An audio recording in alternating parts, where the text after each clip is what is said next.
بسم الله والحمد لله والصلاة والسلام على رسول الله بعد. السلام عليكم ورحمة الله وبركاته.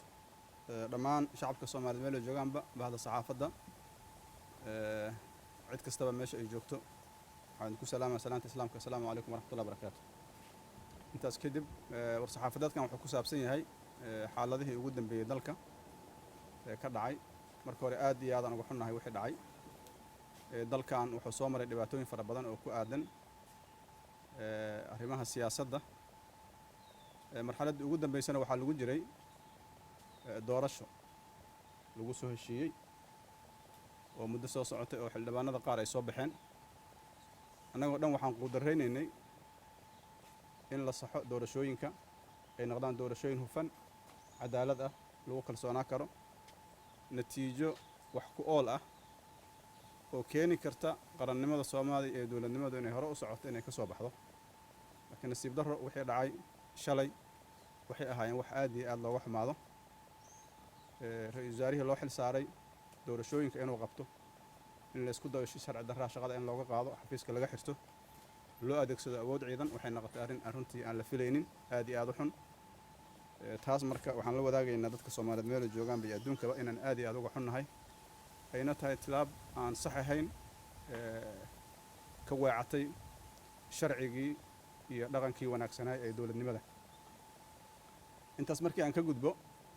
مرحلة هذا اللي جو ومرحلة هذا حساسي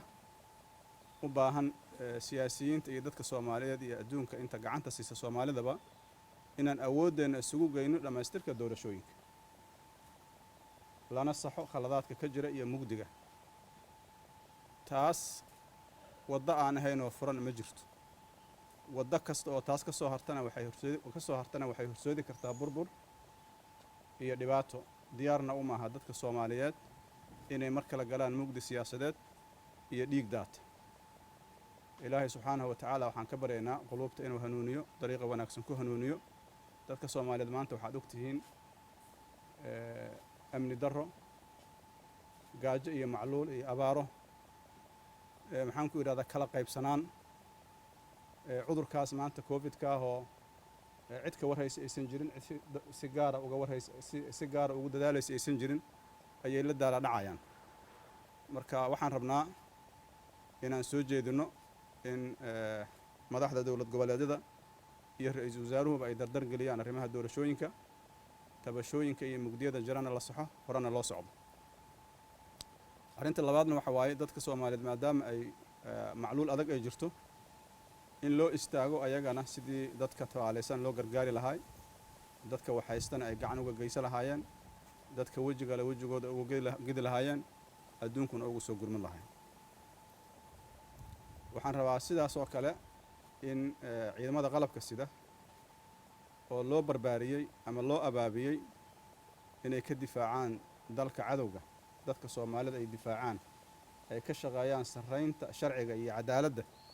inaan loo adeegsan siyaasad iyo dana gaar ah oo ay ku akaadaan wixii loo aasaasay ilaaliyaan sharciga dhowraan sharciga iyo mabaadi'da dawladnimada aysan ku milmin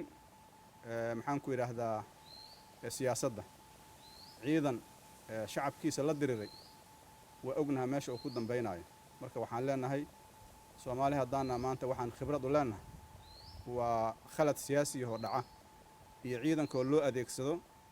dana siyaasadeed oo lagu dhibaateeyo shacabka meesha uu ku dambaynayo marka ayagana waxaan leenahay ilaaliya sharafka dadka Soomaaliyeed iyo karaamadooda iyo wixii aad u dhaarateen oo dhaxanta aad u jeefateen qorraxda aad u joogteen aad u dhaawacanteen saaxiibadiina ay u dhinteen ilaaliya oo ah inuu sareeyo sharciga amniga la ilaaliyo waxaan ognahay xilliyadii la soo dhaafay ciidanka qalabka sida in loo adeegsaday siyaasadda aan loo adeegsanin wixii loo abuuray oo ahaaday cadawga al-shabaab oo naafeeyay horukaca iyo horumarka dalka in lagu waajaho ayadoo dhaqaalaha iyo juhdiga ku baxaya in laga qaado shacabka Soomaaliyeed in adduunka ay ku deeqaan runtii waa nasiib darro in wali loo adeegsanayo ciidamada qalabka sida siyaasad iyo cadaalad darro iyo dulmi iyo la hor istaago doorashooyinka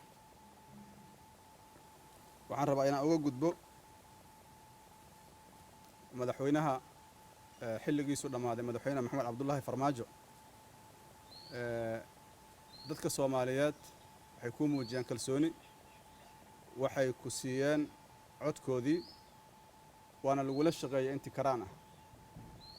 doorashada hadda socota qayb ayaad ka ahayd adaa hogaaminayay oo soo saxiixday raaliyaad ku ahaaday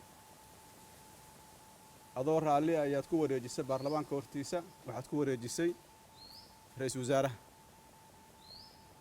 ra'iisul wasaaruhuna inta aan ognahay wuxuu ku mashquulsan yahay hirgelintii wixii loo xil saartay oo ah doorashooyinka inuu hirgeliyo marka waxaan ku leenahay u daa ra'iisul wasaaraha shaqadiisa ha ka faragelinin xilligaaga waa dhammaaday dadka Soomaaliyeed iyadoo xilligaaga dhammaaday inay kula shaqeeyaan oo ay ka aamusaan ay goosteen marka ku darsanin ina adiga cid kale sharci darro xafiiska uga qaado maanta waxa ku banaan waxa waaye ra'iisul wasaaraha inaad ku garab siiso doorashooyinku inay dhacaan maanta qofka kursiga fadhiya wax alla wixii doorasho u baahneed heli kara waa adiga marka inaad doorashada hor istaagto waa nasiib darro waana waxaan la filaynin dad murashaxiina oo adiga kula mida oo dalkan soo hogaamiyay raba inay hogaamiyaan ayaa banaanka jooga oo doorashada aan qayb ka ahayn waxayna ku qancaan inay doorashadaas ka qayb qaataan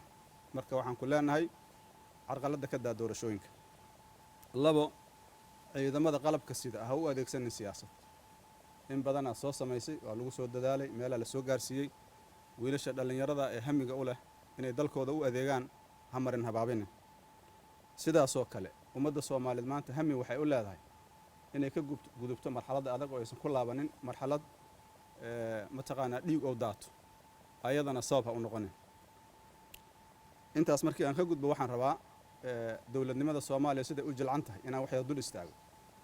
tilaabtii shala dhacday waxaad garan kartiin waxa khalal dowladnimo ay dhalisay sanadkii la soo dhaafay hay'adaha dowladdu maalinta ka dambaysa waa si wiiqmayeen laakiin maalinta ka dambaysa marka siyaasiyiintu ay qaadaan tilaaban wanaagsaneyn waxaa dhacay ciidamadu inay kala furmaan taasna waxa waaye hareer marka sharciga la hareer maray waxaan rabnaa dalkan inuu noqdo dal ku dhisan sharci dal ku dhisan doorasho xur oo xalaala dad ku dhisan cadaalad inuu noqdo taas ma aha mid laga tanaasuli karo madaxweyne aan looga tanaasuli karin ra'iisul wasaare aan looga tanaasuli karin baarlamaan aan looga tanaasuli karin cid walba oo isku dayda inay hor istaagtaan looga tanaasuli karin marxaladda dowladnimadu waa marxalad soo dhismaysay maalin walbana dadka Soomaaliyeed waxay helayeen khibrad dowladnimo oo keenaysa inay ku fara adeegaan sharciga marka waxaan ugu baaqayaa dhammaan dadka Soomaaliyeed inay ku fara adeegaan sharciga doorashadana la xoojiyo cid kasta oo dariiqaan ahayn rabta inay marsiisan in laga wada hor yimaado ugu dambayn waxaan rabaa inaan ugu baaqo dowladaha daneeya Soomaaliya oo garab istaagay ayagoo mahadsan dalkan waxaan rabnaa inuu noqdo dal dimuqraadi ah waxaan rabnaa dal si nabada isu doorta si nabada xilka isugu wareejiyo inuu noqdo gacan ku siiya shacabka Soomaaliyeed sidaas waa mahadsantiin. Wassalaamu calaykum waraxmatullaahi wabarakaatuh.